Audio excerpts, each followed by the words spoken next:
Hi friends, அஸ்ஸலாமு அலைக்கும். இன்றைக்கி நான் செய்ய போகிறது ராகி களி. எப்படி செய்யலான்னு பார்க்கலாமா? நான் இப்போ காட்டினல அதே கப்புலேயே நான் தண்ணி எடுத்துக்கிறேன். நான் 1.5 கப்பு தண்ணி எடுத்திருக்கேன். நான் 3/4 கிளாஸ் தான் ராகி மாவு எடுத்திருக்கேன். ஆனால் நான் 1.5 கிளாஸ் தண்ணி போட்டுக்கலாம், கொஞ்சம் உப்பு போட்டுக்கலாம். நீங்கள் 1 கிளாஸ் எடுக்கிறீங்கன்னா 2 கிளாஸாக தண்ணி ஊற்றிக்கோங்க. கொஞ்சம் கம்மியாகவே போடலாலும் போடலாம். நீங்கள் கரைச்சி ஊற்றாமல் டைரெக்டாக போடுறதா இருந்தால் நீங்கள் ஒரே அளவாக போடுங்க. இல்லை இந்த மாதிரி கரைச்சி போடுறதா இருந்தால் கொஞ்சம் கம்மியாக போடுங்க. அப்போ தான் ராகி கொஞ்சம் குலையாமல் வரும். பாருங்கள், இந்த மாதிரி நல்லா மிக்ஸ் பண்ணி விட்டுக்கிட்டு தண்ணி கொதிச்சோடனே இது போட்டுக்கலாம்.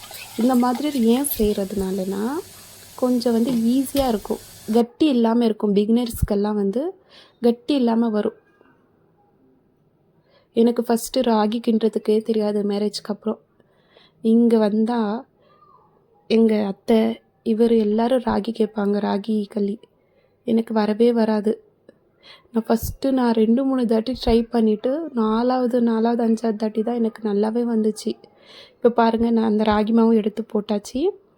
நல்லா பருப்பு கடையிறதுக்கு எடுக்கிறோம்ல, அதுலேயே நல்லா கிண்டி விடுங்க. நல்லா ஒரு 5 நிமிஷம் நல்லா கிண்டி விடுங்க. நான் செஞ்சால் ஃபஸ்ட்டுலலாம் அப்படியே கட்டி கட்டியாக வரும். யார் செஞ்சாலும் ஃபஸ்ட்டு எடுத்தோடனே வராது. 2-3 தாட்டிக்கு அப்புறம் தான் நல்லா வரும். ட்ரை பண்ணி பாருங்கள், இந்த மாதிரி கண்டிப்பாக வரும். ஏன்னா எனக்கும் வராமல் இருந்துச்சு, ஆனால் இப்போ நல்லா வருது. இங்கே பெங்களூரில் ராகி முத்தைன்னு சொல்லுவாங்க. இங்கே ஜாஸ்தி எல்லோரும் சாப்பிட்றாங்க ராகி முத்தை. இங்கே பாருங்கள், ரெடி ஆயிடுச்சு. 5 நிமிஷம் சிம்மில் வச்சுக்கலாம். சிம்மில் வச்சுட்டு அப்புறம் பார்க்கலாம். இங்கே ஃபங்க்ஷனுக்கு ராகி முத்தை போடுறாங்கப்பா.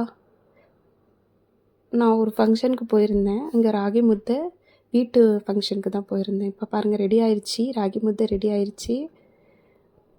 ஃபங்க்ஷன் போயிருந்தேன். அங்கே ராகி முத்தையும் குழம்பு போட்டிருக்குறாங்க.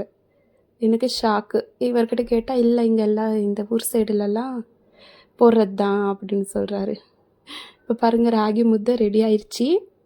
ஒரு கிண்ணம் எடுத்துக்கிட்டு அதில் போட்டுக்கிட்டு நல்லா இந்த மாதிரி பண்ணி உருட்டி விடுங்க. நல்லா உருட்டி விட்டு ஒரு பிளேட்டு போட்டுருங்க. அவ்வளோதான், ராகி களி ரெடி ஆயிடுச்சுப்பா.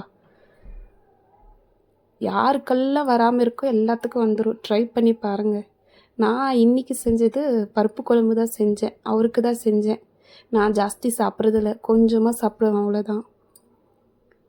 முருங்கைக்காய் போட்டு சாம்பார் செஞ்சுருந்தேன். இதுக்கு கறி குழம்பு, மீன் குழம்பு எல்லாத்துக்கும் நல்லாயிருக்கும். ட்ரை பண்ணி பாருங்கள் ஃப்ரெண்ட்ஸ். லைக் பண்ணுங்கள், சப்ஸ்கிரைப் பண்ணுங்கள் ஃப்ரெண்ட்ஸ். தேங்க்யூ, பாய்.